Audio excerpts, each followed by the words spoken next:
Welcome to Our Girl Relationships. On this channel, we talk about problems people face in their day-to-day life. Let's start with the video. I stand testimony to the saying, everything that is too good to be true probably isn't true to begin with. That's a sum up of my relationship with my high school sweetheart, with the man that I chose above and before any other to spend the rest of my life with. That ended up only lasting about 5 years, and this is why our divorce came to be. To think that we went through hell just to end the relationship like any other basic, toxic, and average relationship when everybody, including us, had the utmost faith in the relationship. We were high school sweethearts, like I just mentioned, and went through the whole separation because of university thing before we were reunited once again right after. He proposed to me and we lived together for 2 years before he proposed to me, and we spent 2 more years as an engaged couple before we had the most beautiful wedding. Everything about the way we handled the relationship promised that it would be a healthy one. I'm not sure how I missed how utterly selfish he is. He'd rather do than to grant someone else something before enjoying it himself. That went completely over my head for the many years in which we were dating, and then the 5 in which we were married. The realization hit me so hard that I started putting together situations that happened from the first year of us being together. I hope I'm not alone in this when I say that I was utterly blindsided by love. The thing that tipped me off and made me realize how much he is unfit to be my husband was when he decided to purchase our first home and what he claimed to be our dream one without even running it by me or seeing if it works for me. I remember going back home one day on a very busy weekday. I was exhausted and emotionally drained from a job that I wasn't very fond of anymore. So many struggles roamed my mind that he was so aware of, yet he still chose to prioritize his wants and his needs or his desires above and beyond any of my requirements, and it really showed in the house that he decided to buy for the 2 of us and on my behalf.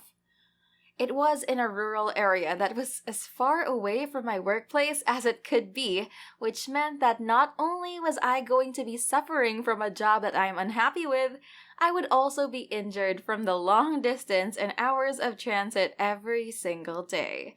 I was so disappointed when I first walked into the house, not because I'm greedy or have my head in over something bigger than what I can afford, but because I know that the money we had in our savings account is definitely worth a better, bigger, and more decently located home, which were none of the traits that this house possessed.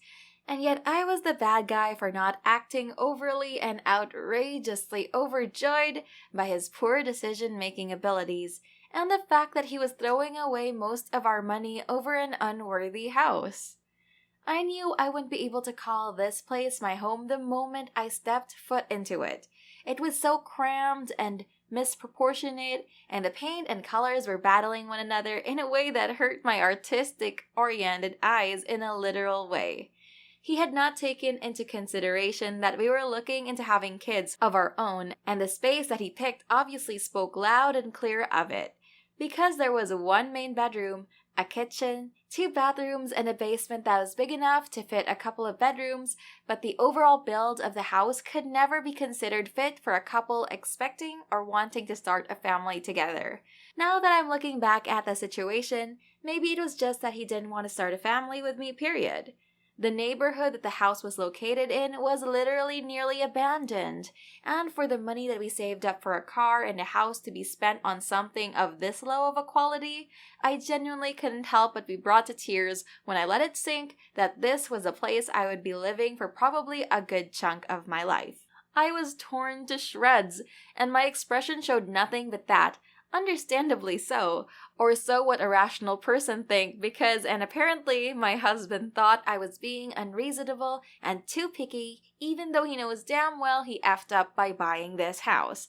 I'm not even talking about the fact he didn't even inform me or go through the options with me while he was deciding for something that was so major in both of our lives. Like, that couldn't have been more disrespectful in and of itself. He just stopped by the house that one evening, and which I was already feeling really low, and told me that he made a purchase on both of our behalves, and wanted to show it to me. I thought that maybe he had bought a bike, or maybe even gone crazy and bought the car, but I would have never guessed that he had taken up all our savings and thrown them away so carelessly, knowing how much blood, sweat, and effing tears it took for us to amount up to that sum. And somehow, I was the one having fingers pointed at her and being excused of all sorts of things that were unreasonable to the situation or careless of his emotions, etc., etc. I stayed in the house with him for 2 nights before it was too much for me to bear. I packed a suitcase for myself and drove the 5-hour trip to my parents' home because I couldn't even bear to be in the same room with him, knowing how low he thinks of me and how inconsiderate he was when doing something so serious. Like, seriously, was he expecting me to just smile and wave it off like it was a simple bad purchase of a Cheetos bag flavor or a poorly colored painting? Is that a normal thing for people to do? And am I just being over the top and actually over-dramatizing the situation? What would you have done if you were in my shoes? I stayed over at my parents' home for a couple of months before he even called to ask them to talk to me and help him get me back home, which further solidifies the theory that he never wanted or intended for both of us to live in that house and start a family together. They had him come over to the house and had my brothers and sisters as well as his parents stop by so they would have an intervention in which they would hear out both ends of the story and place blame where blame is due so everyone could move on with their lives. We were both very obviously determined to stick to our grounds because he obviously knew what he had gotten himself into and had no regret about it, and I was convinced that I wasn't in the wrong. Only difference is that everyone actually sided with me and blamed him for not even referring to me when purchasing something so expensive and life-changing. He was so adamant on remaining selfish and keeping up the facade of I'm faking my selflessness to get other people's validation, in a way that convinced me more than anybody that he wasn't about to change anything regarding what he did, and that this actually represented the true nature of the person he was, rather than the image that I put up for him all those years. It also hurt me more than it did anybody else that I made the decision to put an end to the marriage and file for divorce just a week after this intervention. I don't think I could forgive myself for regretting this marriage 5 or 10 years from now, knowing that something this messy happened, and I still chose to ignore all the red flags and signs that should have ended it. Update. I got plenty of comments on the last post saying that I was probably underestimating the area, and the prices were that expensive as if I don't know anything or the first thing about real estate, which I do. Like, I meant we were already looking into buying a house, and I was very familiar with the prices around different areas of the city.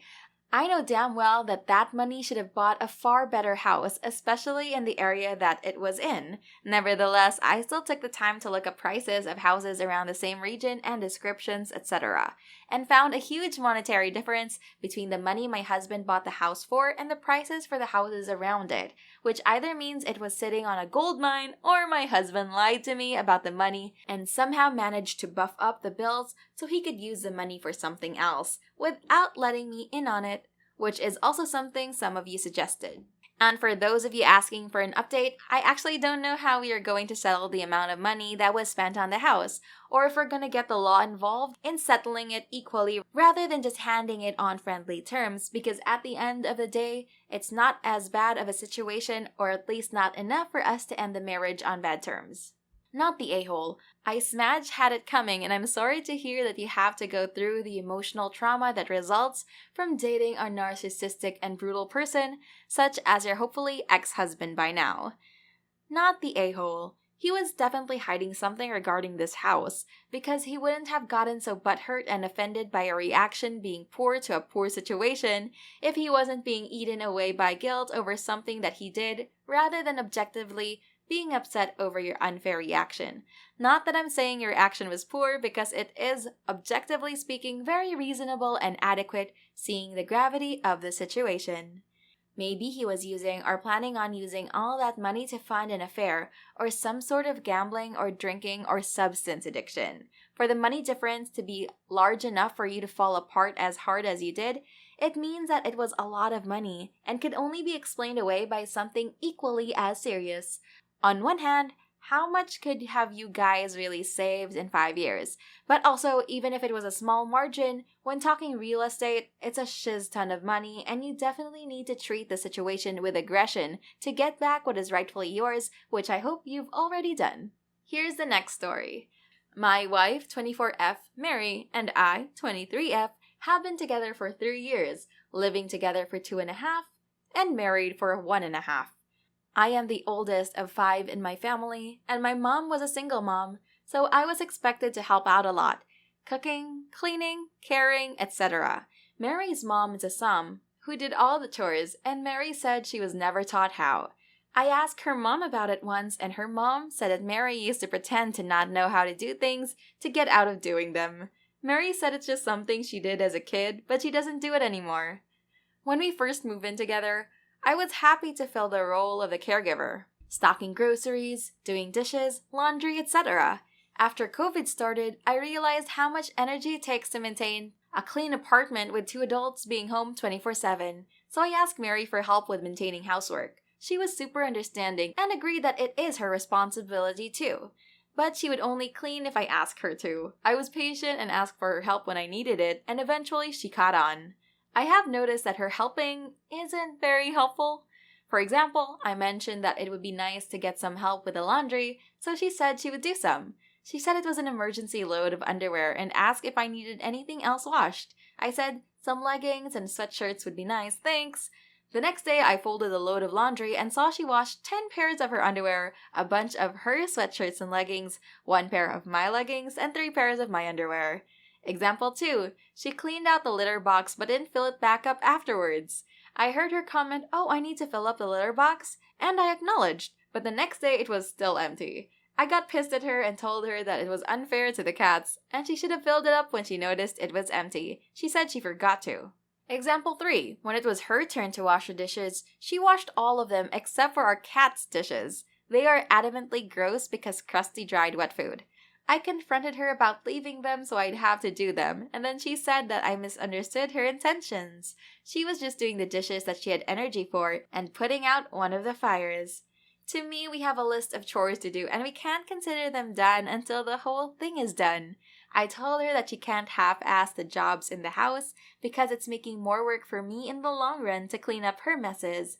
I told her that if she was a roommate, I would have moved out by now, and if I was her manager at a job, I would have fired her for making more work for me. She started crying and told me to leave her alone. I feel like a total asshole for saying those things. I feel like maybe I was being too hard on her, that maybe the chores are a lot for her to handle. But on the other hand, we have been living together for a long time, and she is old enough to know how to clean up after herself. Not the a-hole. Mary is displaying weaponized incompetence at a master level. Mary is the a-hole here. You are married. It's a partnership. She should be willing to do these tasks. God forbid you ever have a child with this woman. Will she forget to wash a child's clothes or forget to change a diaper? She should shape up or ship out. Not the a-hole. Mary is invested in incompetence because she believes it will excuse her from responsibility. You aren't her mommy, and she is no longer a child who has parents responsible for her. If she refuses to act responsibly, she is offloading those responsibilities to you. You have every right to find that unfair and to communicate that to her. Here's the next story. My 23F, girlfriend 22, has an extremely serious peanut allergy. Like eating almost nothing and having her throat blocked and ending up in the hospital. My friend 24F invited us to have lunch at her house along with other friends and sent me by text message what the menu would be. For dessert, one of the ingredients was peanuts, so I proposed that in order not to completely change the menu that she had been planning for days, I would take my girlfriend a cake because she is extremely allergic to peanuts, and so she wouldn't feel left out. My friend said it was okay and that was it. On lunch, at dessert time, my friend offered dessert to me and my girlfriend, and before my girlfriend took it, I told her that she couldn't eat it because it had peanuts. She hadn't noticed. She politely declined and took a piece of cake. I ate my friend's dessert, and since I can't kiss my girlfriend after eating peanuts, because again she has an allergy, and yes, it's that kind of allergy, I went to the bathroom to brush my teeth. When I got back, my friend was offering her dessert again and my girlfriend wasn't sure what to do.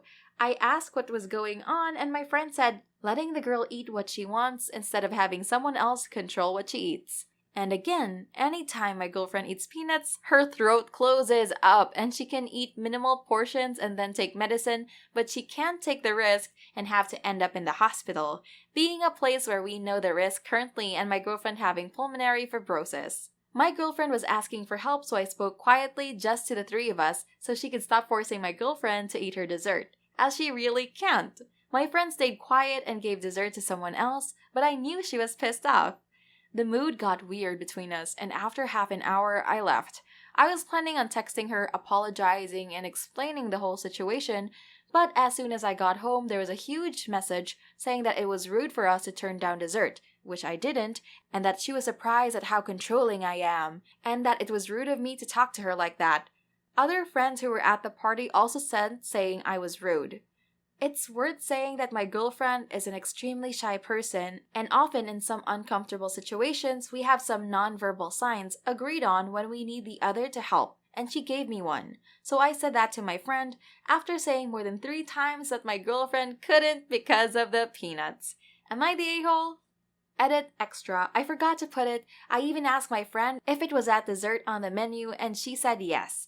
Extra, in the text she sent, it looked like she wasn't taking seriously how strong my girlfriend's allergy is. I think she thought it was more drama and an excuse not to eat her food. Extra, for those who are saying that my girlfriend should stand up for herself, I agree, but take into account that it's a party with my friends that she knows 1 or 2 out of the 10 people, and it's a thing of my country never say no to them when offered food. So in addition to being shy, she was in a house and didn't know many people, and it's considered rude to refuse food. And no, I didn't force her to go, it was her situation to meet my other friends with her consent. Extra GF, a small update, my girlfriend typed this. Yes, I'm shy and distracted. Opie had told me that there would be peanut dessert, but I forgot and ended up taking the plate. But she warned me and I said I couldn't eat for her friend because of the peanuts. When the OP went to the bathroom, her friend said I could eat if I wanted to because there wouldn't be someone controlling there. And I said clearly, thanks, but I'm really allergic to peanuts. And she kept insisting that it was just 1 bite and it wouldn't kill. So I asked my girlfriend to help when I saw her because I already said I couldn't eat. I didn't want to let the situation go bad and be rude to pass on this image of being rude on the first meeting with friends from the OP. But at the end of the day, we both came off as rude.